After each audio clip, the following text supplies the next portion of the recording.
Executive Director for the Florida Wind Band and also the Principal Clarinet. Today I am joined by Matt McCutcheon. He is our Artistic and Music Director and also one of our students from our youth ensembles, Costas Seravanos. Give them a nice warm welcome. Hello, hello. So Thank you very much. Costas, let's start with today's program. The theme is the Flame Bearer Oath. And you have been joining us in youth ensembles since when? It's been a long time. I'd say 3 years. 3 years. And so what made you want to be a part of this? Because he is actually a narrator. Usually it's invitation only. But for tonight, it was actually by request. So what made you request to do this and be a part of this? It was by request, yes. I have attended numerous Florida Wind Band events across the years. I've participated in some at different levels, and this was, a new way to experience the wind band at this location, this group of people. Obviously, I'm not in the Florida Wind Band, but we've spoken, we've had some conversations about some future involvement, but this was one way I could get involved now as a 17-year-old and just really be part of this community. Okay, so before we get into tonight's program, let's just do a little bit of history. So you joined Bay Winds 2 years ago. You've participated in Autumn Winds with Dr. Panetta. You've done Summer Breeze with Dr. McCutcheon. Let's just get a little history on what instrument do you play, what is your background, and what is your favorite moment with Matt McCutcheon? Wow. Well, I started on the oboe. The wonderful instrument, not quite for me. We found that out the hard way, but I ended up on bari sax thanks to Dr. Panetta. There was a need, and I filled that gap, and then I fell in love with the instrument. I've been playing now for around 5.5 years. It's fantastic. I love it. I love it very much. And I forgot the other two questions. Oh, the next question was, how did you come to be with Bay Winds and your favorite moment with Matt? My favorite moment with Dr. McCutcheon. Oh, you know what? Keep in mind, my parents are Yes. out Oh, there, yeah. Yeah. Oh, yeah, mic closer to my mouth. I was an audience member. I had come to see some musical group involved with USF. It was students, I think, for their last concert of the season. And I went on a whim. I had just gotten an email for it. Because, of course, I'm signed up for all the emails, the flyers, and everything. You should sign up, too. Great content. But I was signed up and I was like, you know what? I would love to go and see, what they've got. And you came out in this full outfit. You had tails and it struck me because I know you as a little bit more of a casual guy. But it wrapped up the performance so nicely. That was the first time I had heard, and only time I had heard, the first movement of Come Sunday by, I believe, Omar Thomas. Yes. My favorite piece, and I got to hear it live. It was a wonderful experience. There was a tenor saxophonist standing right there.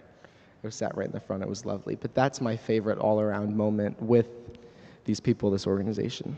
That was a great concert, actually. The Omar Thomas was awesome. So, Matt, tell us a little bit about Bay Winds, our youth ensembles, how you go about programming and recruiting students like Costas. So we have several different youth ensembles. We have one that meets in the fall called Autumn Winds that Dr. Panetta does. We have two that meet in the spring semester, the Bay Winds Wind Ensemble and the Bay Winds Symphonic Band. And the Bay Winds Wind Ensemble is a highly select group. It's a lot of the top all-state students in the area. And then the Bay Winds Symphonic Band, we intended to be a middle school group, but it's sort of become middle school and high school, and it's just getting bigger and better constantly. I never select music until I know who's in the ensemble, because you want to play to your ensemble strengths. We always know that the clarinets are going to be great because most of the clarinets study with Tony, and the clarinets and the band are equivalent to the violins in an orchestra. So if your clarinets aren't very good, there's very little you can actually do. But then we wait and we see where everybody else is, and the music is picked around this. I work really hard to pick music that they won't play at their high schools in most cases because they can't play it because it's collegiate and semi-professional level. And the piece he mentioned, Come Sunday, it's written about an African-American service by one of the best. Omar Thomas is one of the best composers out there. And the audience feels like they're in a church. It starts off kind of calmly, and by the end, they're tambourines and clapping and everything, and it's a really wonderful piece. So I'm glad that's been a core memory of yours. I, The tux is nice too, right? the tux tails? is really Yes, nice. wonderful. Yes, yes. So now let's kind of fast forward to tonight's program, The Flame Bearer Oath. Kostas is going to be our guest narrator. So when we were actually picking this series, so Matt and I basically are weeks away from finalizing season 19. We pretty much put in about a year worth of preparation to finalize all of our programs. We do 5 full band concerts. Now we have expanded our chamber series. What you'll see tonight is across 3 different series. Last year we piloted 2, now we expanded to 3. And so when we were coming up with this, Matt had the idea to do a Greek trilogy. So our first one, we ended up doing The Descent in the Bloom. The second one that we did just a few weeks ago was Whispers of the Heart. And then finally now we have The Flame Bearer Oath. And it was perfect when Matt was coming up with this idea of the trilogy because Kostas and I have had actually a very nice Greek moment together. Isn't that right, Kostas? That is correct. All right, so tell them, what is your recollection of our time in Greece together? You and Dr. Panetta, you just showed up. We literally just showed up in Greece. Yes, the invitation was, of course, extended. We're always happy to have you, but I just sort of woke up and my parents were like, guess who's on their way? And sure enough, we had a wonderful few days, enjoyed Greek food, culture, swimming. Yes, so what happened was I was teaching at a summer festival in Italy. That's right. And I was there for 2 weeks in Tuscany, and then because we're both teachers, we were looking for some vacation things. So we went to Barcelona for a couple of weeks, and then I happened to plan a trip to Athens. So I posted some pictures on social media, and I'm friends with his mom. And I teach Kostas, just so that you all know, private lessons.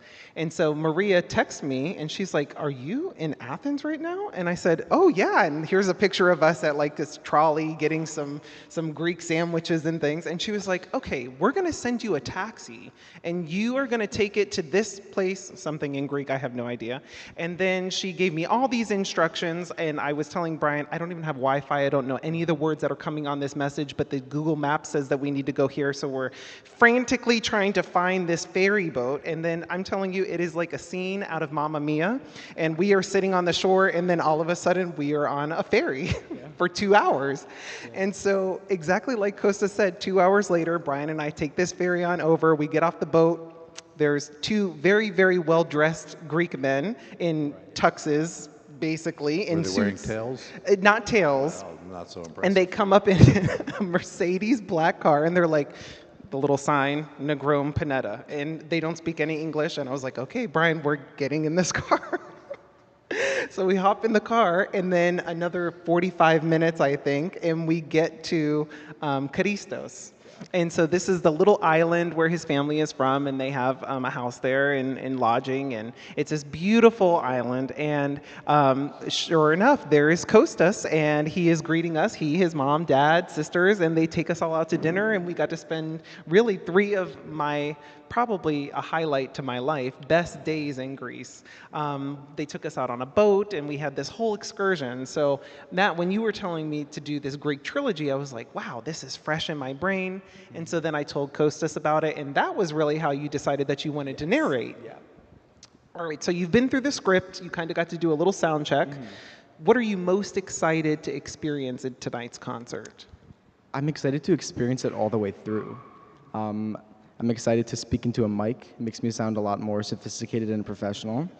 And no, I'm really just here to experience music as not quite an audience member, but not quite a musician. It's somewhere that, you know, very few people can do that. Usually a conductor is the only one who can bridge that gap, but today I'm here and I'm gonna do it.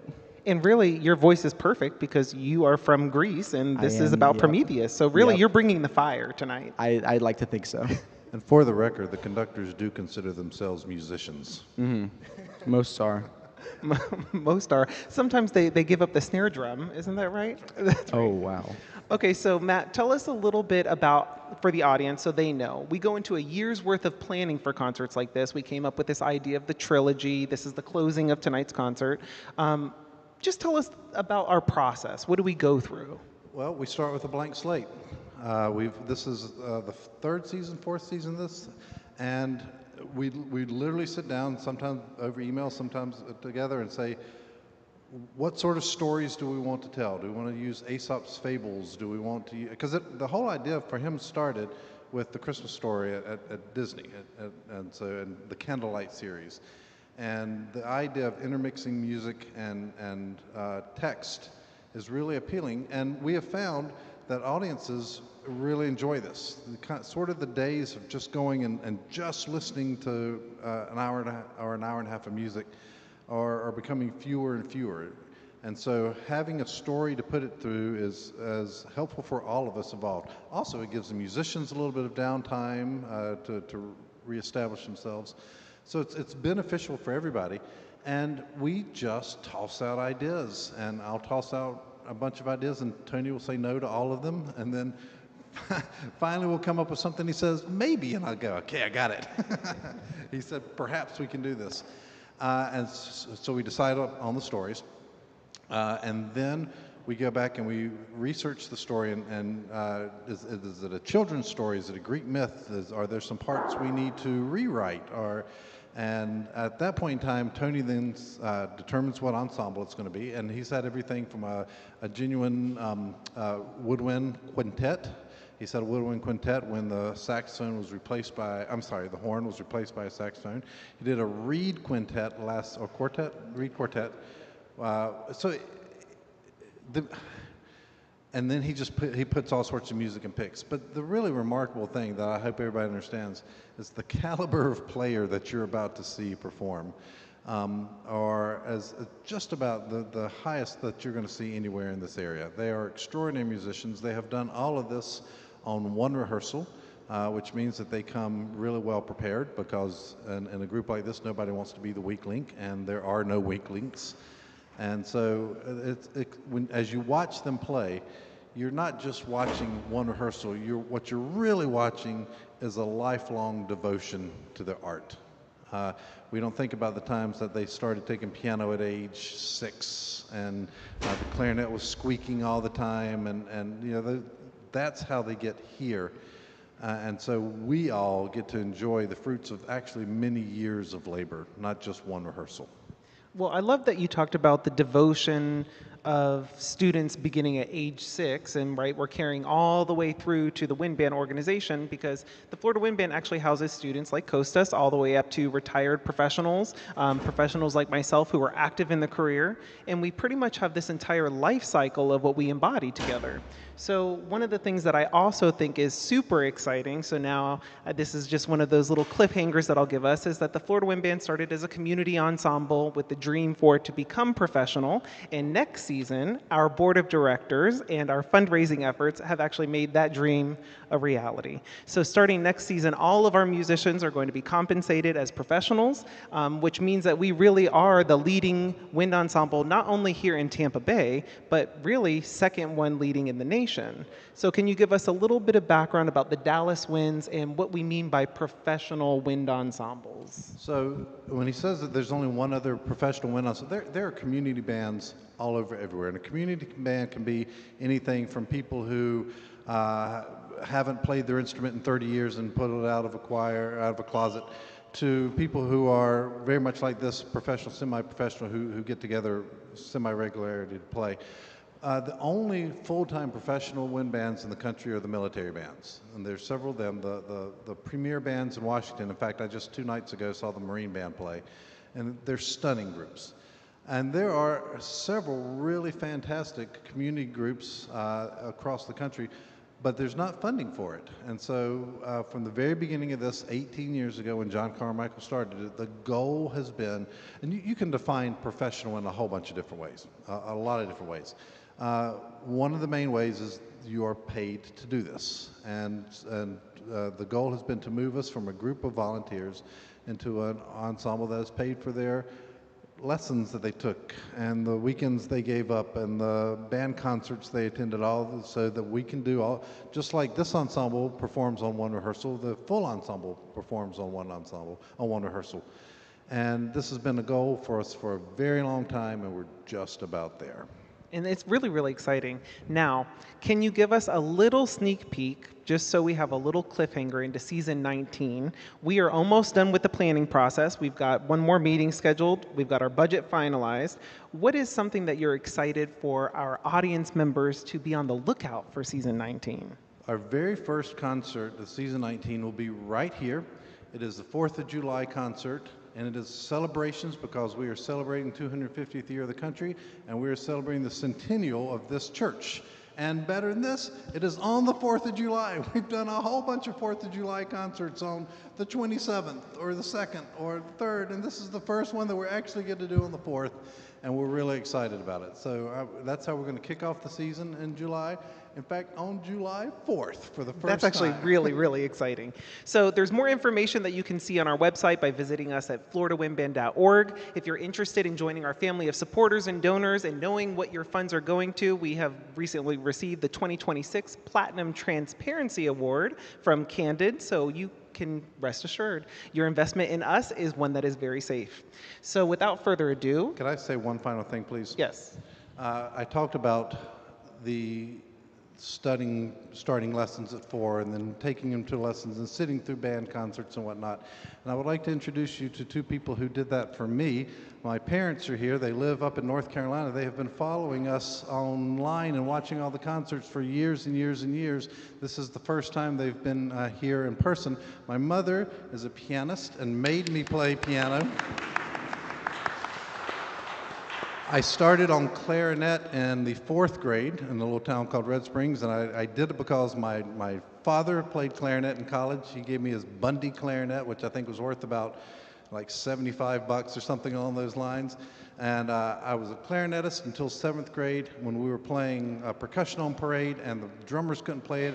And my band director said, I can get a clarinetist to play that better than you. Go back there, Matt. And I went back there, and I came back, and I told my mom that I was going to play drums instead, and she cried. So, but it worked out okay, Mom. So glad for you two to be here. Well, thank you all so much. We're really looking forward to the show. Kostas, I'm looking forward to this narration. And so we will wrap things up. We need to find some reads, do a little bit of tuning, and we will see you back for showtime at 6 o'clock. Thank you.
Good evening and welcome. My name is Matthew McCutcheon and I am the Artistic Director of the Florida Wind Band. And it is my great pleasure to welcome you to the final concert of the 2025-26 Lights Out Chamber Concert Series. We are deeply grateful to gather in this beautiful sanctuary at Palmacia Presbyterian Church. This is a space that nurtures spiritual reflection and artistic expression. We thank the church's congregation, staff, and leadership for their continued partnership and generosity. Tonight's performance has been made possible through the generous support of our community, including our diamond sponsors, Edward Jones Financial Advisor Rich Lundahl, our platinum sponsors, True Smiles Dental Studios, Tony Negron and Brian Panetta, Shirley Perdomo, and the Voss Delaney family. Gold sponsors, Clare Law Offices, PA, Derek Thomas, Fidelity National Financial, and Ken and Janet Watts. And our silver and bronze season supporters, you can find their names in the program. And of course, we cannot go on without thanking the artistic team, administrative staff, and dedicated volunteers of the Florida Wind Band.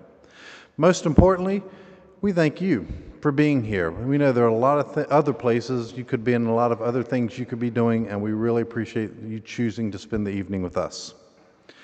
This evening's performance is titled The Flame Bearer Oath, through which music and narration intertwine to retell one of the most powerful myths of the ancient world, the story of Prometheus, the titan who defied the gods to bring fire to humanity. Before we begin, let me introduce the musicians who will bring this myth to life. Tonight, each performer represents a central force in the story of Prometheus. Through their performances, you will hear character, conflict, power, and transformation. On flute, portraying Prometheus, the visionary titan who dares to challenge divine authority in order to uplift humanity, is Bobby Neal. The flute's soaring voice captures Prometheus's intelligence, compassion, and defiant courage. In the sound, you will hear both the spark of inspiration and the strength of a spirit that refuses to yield.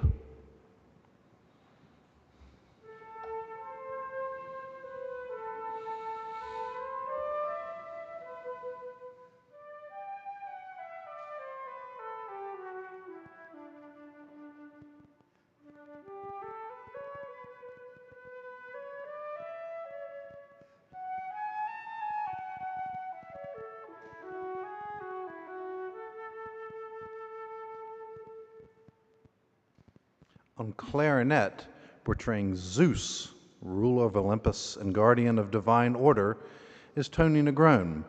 The clarinet's commanding range and brilliance embodies Zeus's authority and volatility. Through Tony's playing, you will hear the voice of command, the crack of thunder, and the sweeping power of a god determined to maintain control of heaven and earth.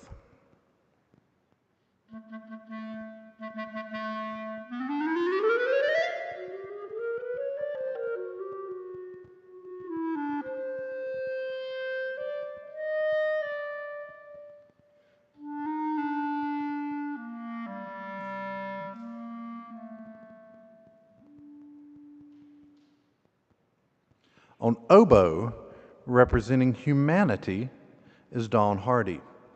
The oboe's expressive and deeply human tone gives voice to mortal vulnerability and awakening.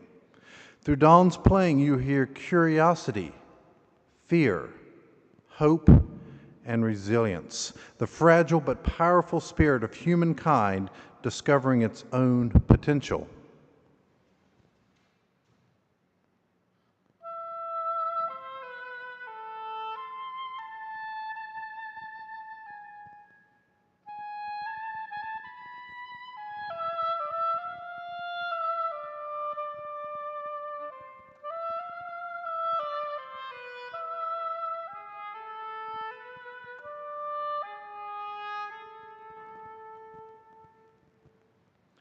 And at the piano, portraying fate, the eternal order, the voice of Olympus, and the passage of time itself, is Andrea Feidel.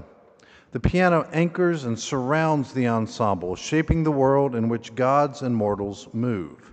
It represents consequence, destiny, and the vast cosmic forces that govern both divine and human lives.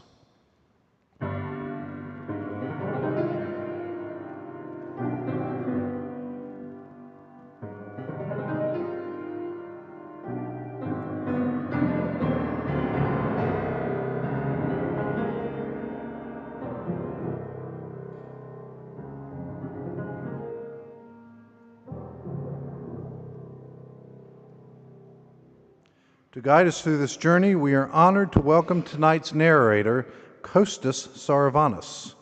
An accomplished member of Bay Area Youth Winds, Kostas performed in Autumn Winds before earning a place in the prestigious Spring Wind Ensemble. He consistently receives superior ratings in solo and ensemble and has qualified for the state level 6 times. A native of Greece, Kostas brings special meaning to this retelling of the ancient myth of Prometheus, a story that endures because it asks timeless questions. What is worth sacrificing for humanity? What is the cost of compassion? And how does defiance shape progress?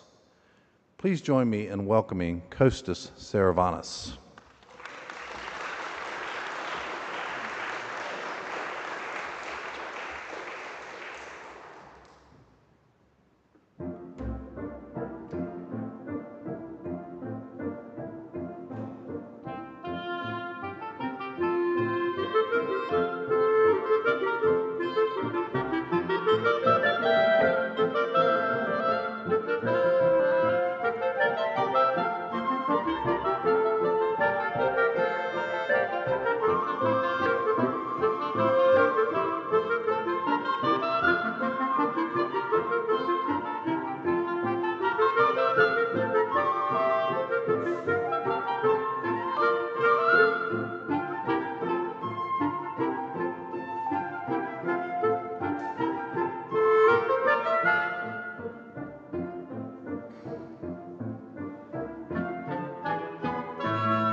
Before there were cities, stories, or fire, there was Olympus.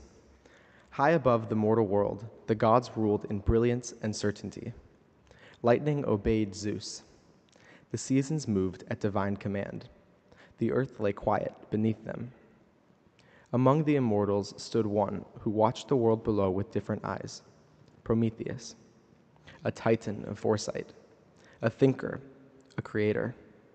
And when he looked upon the earth, he knew he still had much work to do.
Prometheus descended to the earth below.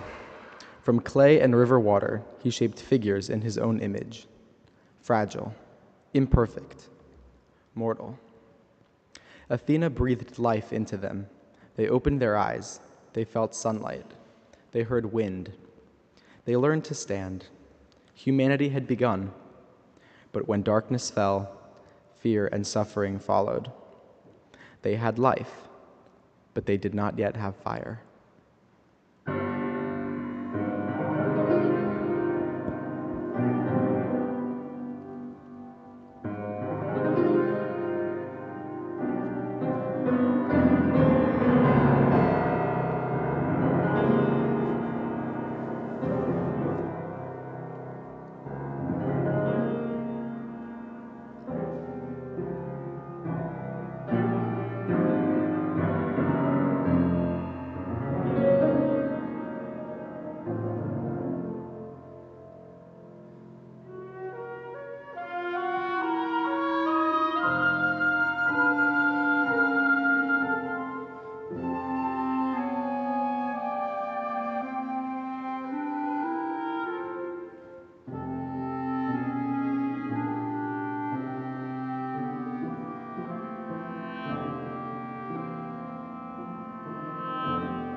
Cold overtook them.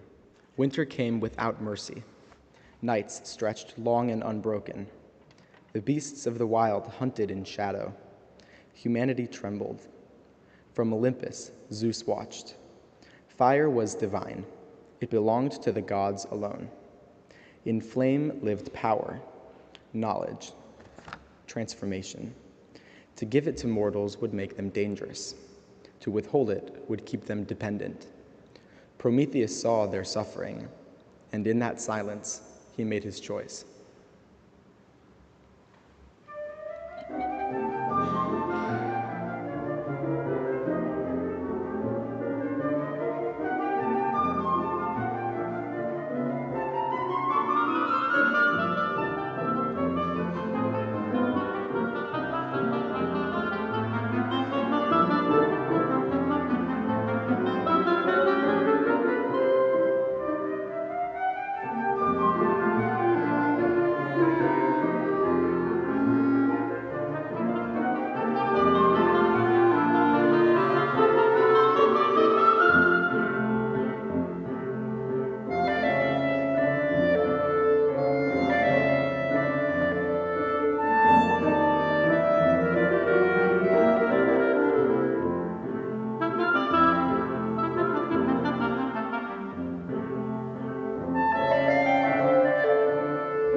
Under the cover of starlight, Prometheus climbed to the heavens. He approached the chariot of the sun and drew it from a single burning ember. He concealed it within a hollow reed, and he carried it down to humanity. He placed fire into mortal hands, and in that moment, everything changed. Flames flickered in wonder. They warmed frozen hands. They lit the darkness. They hardened clay into vessels. They turned metal into tools. Human beings gathered around the glow. They began to speak not only of survival, but of possibility. They became creators, and the light rising from below was seen from Olympus.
Laughter echoed in new homes.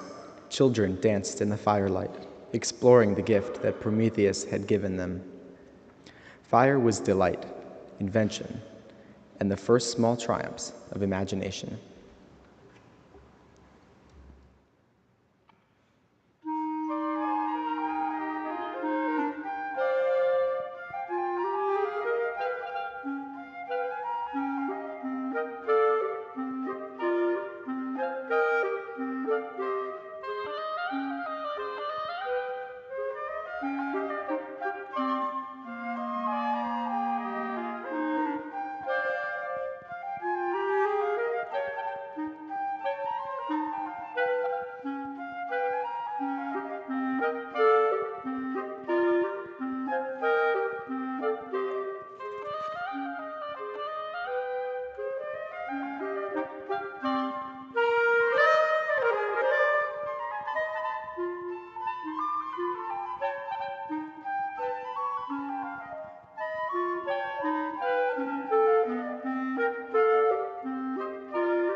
But Zeus's anger shook the heavens. Who has given them fire? Prometheus did not hide. I did, he said. You have defied me. Fire, once given, could not be taken back. The punishment would be severe.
Prometheus was seized and carried to the Caucasus Mountains, chained to stone.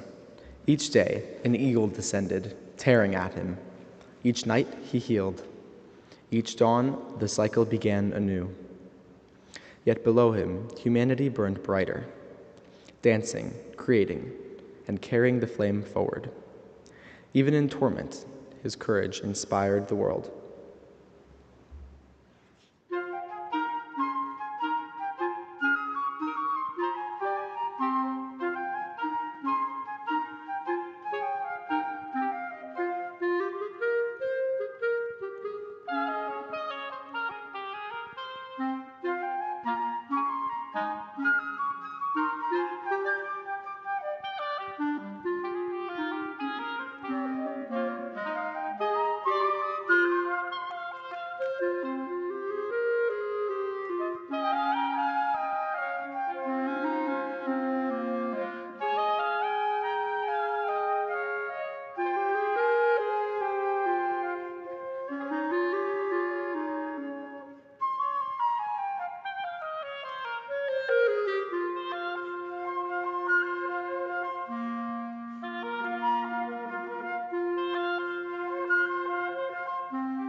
Bound to the mountain, Prometheus endured centuries of torment.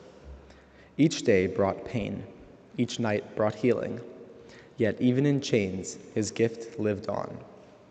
Below him, humanity thrived. Villages grew into cities, art and knowledge blossomed, and questions rose towards the stars. His courage became the silent cost of progress, and the flame he carried endured.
Generations came and went. Humanity stumbled, but also learned. They misused fire, waged war, and destroyed as often as they created. Yet they also healed, built, discovered, and dreamed. The flame was never an enemy. It was a mirror, reflecting who they chose to become. And though Prometheus watched from afar, the story of his gift was no longer his alone. It lived in the hands of every mortal who dared to shape the world.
Zeus watched the mortals, and it became clear that the price of fire was not Prometheus's alone to pay.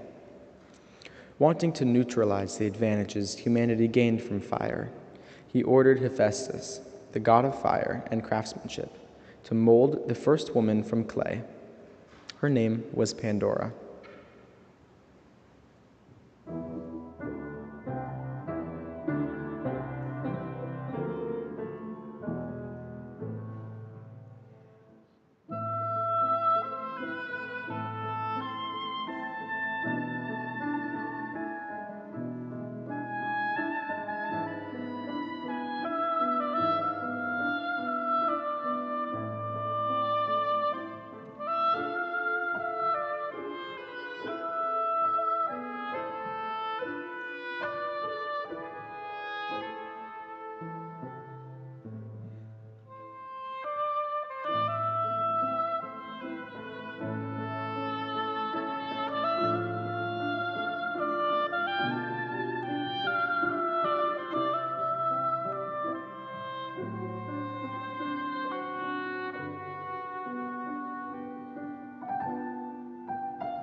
Pandora received specific gifts from the gods to ensure that she was irresistible.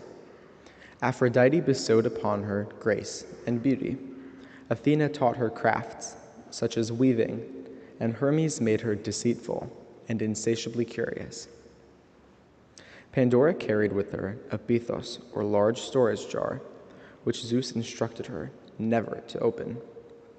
Unfortunately, the curiosity she received from Hermes got the better of her, and when she eventually opened the pithos, she unleashed new evils and hardships among mankind, including misery, disease, toil, and death.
Pandora managed to close the lid of her Bethos just in time to save Hope, which served as a small solace for humanity as they navigated and endured the new challenges of their existence.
Of course, with hope, heroes emerge.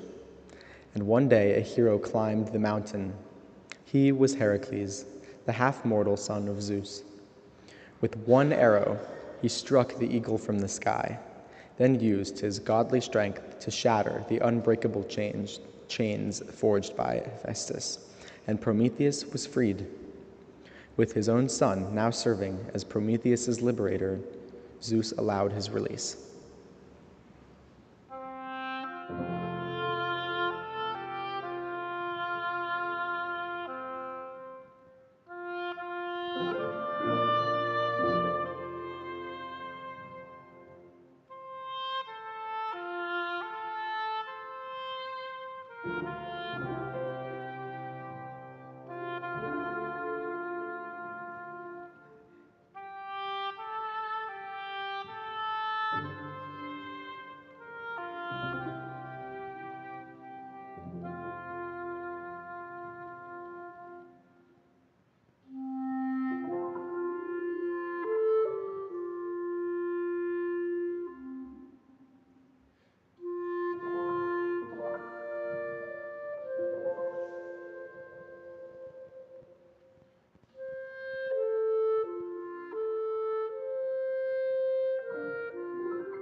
Prometheus had given more than a flame.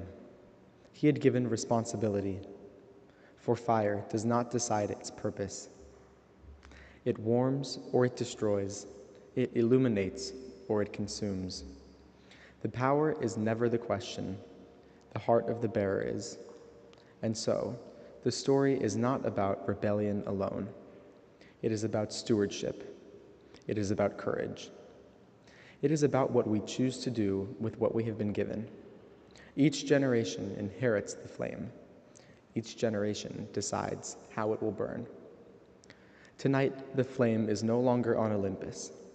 It is here. In knowledge, in art, in community, in every act of compassion that risks something for someone else. Prometheus carried the fire to humanity, but we carry it forward. This is the oath of the flame bearer, to use what we are given, not for dominance, but for creation, not for destruction, but for light. The flame is in our hands. Let it burn wisely.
Well, thank you so much for joining us this evening for the Flame Bearer Oath. A special thank you to our guest narrator, Kostos Servanos, and the musicians.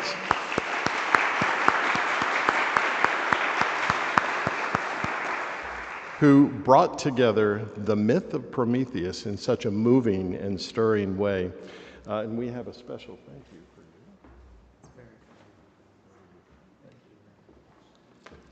And we also want to thank our community, the sponsors, the volunteers, the board members, everyone who helps to make concerts like this possible time and time again.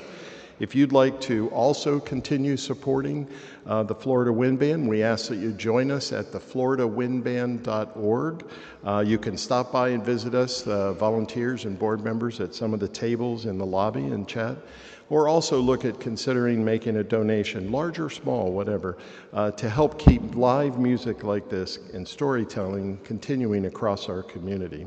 We also hope that you'll join us for our next performance, Bold, Brave, and Beautiful, on April 19th at 6 p.m. It's a vibrant celebration of America's musical spirit. We thank you again for being here tonight. Your presence helps keep the flame of music alive, and we look forward to seeing you at future Florida Wind Band events. Thank you.